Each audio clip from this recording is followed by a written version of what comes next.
Hi, I'm DJ Schurz. In this video, we're going to introduce how to use the different Wi-Fi modes of the EasyBee V4. We first need an installation of EasyBuilder. Visit the Easy Robot website at www.easy-robot.com. Click the download link. Download and install the EasyBuilder for Windows latest version. Once EasyBuilder is installed, give your EasyBee power and wait for the boot up chime.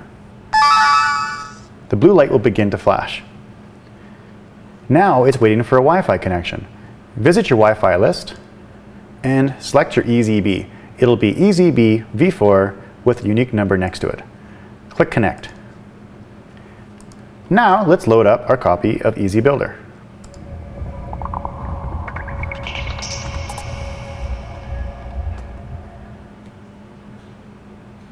Because we're already connected to the Wi-Fi of the EasyBee, we now have the ability to visit the web server on the EasyBee to configure different Wi-Fi modes.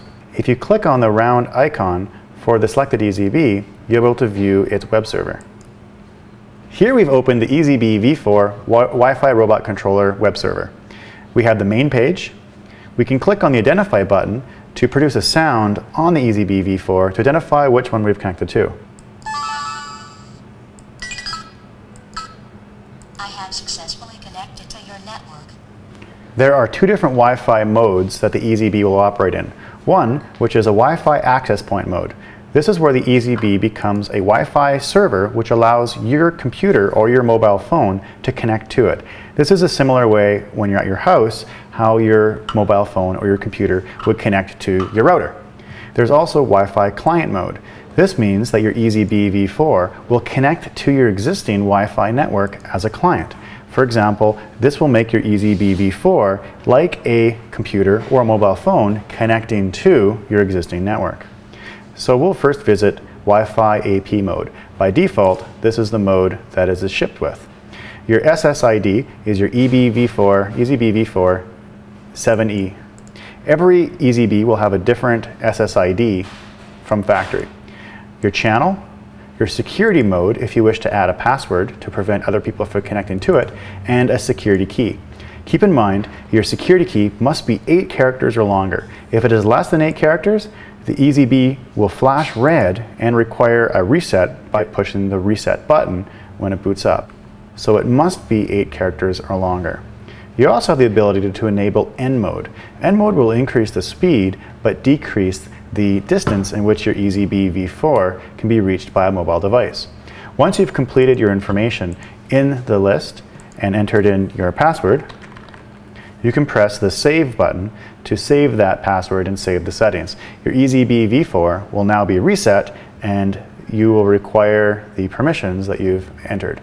We're not going to change that for this video though. The next setting is we have Wi-Fi client mode.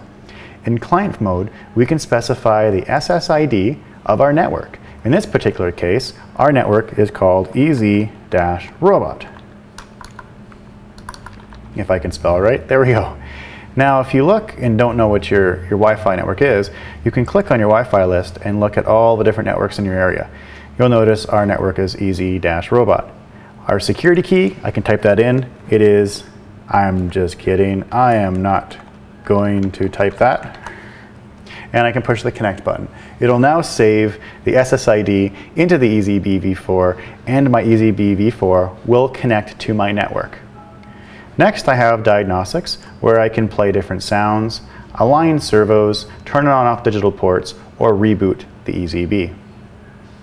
If you ever need to reset the network configuration settings that are saved within the EasyBee web server, for example, if you forget your network password or you need to connect to a new network, you can push the Reset button located on the EasyBee.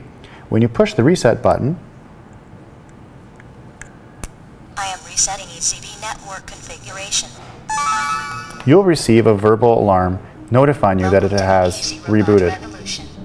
The future of robotics. Visit our website for the Getting Started tutorial. www.easy-robot.com. You're one step closer to enjoying your Easy Robot.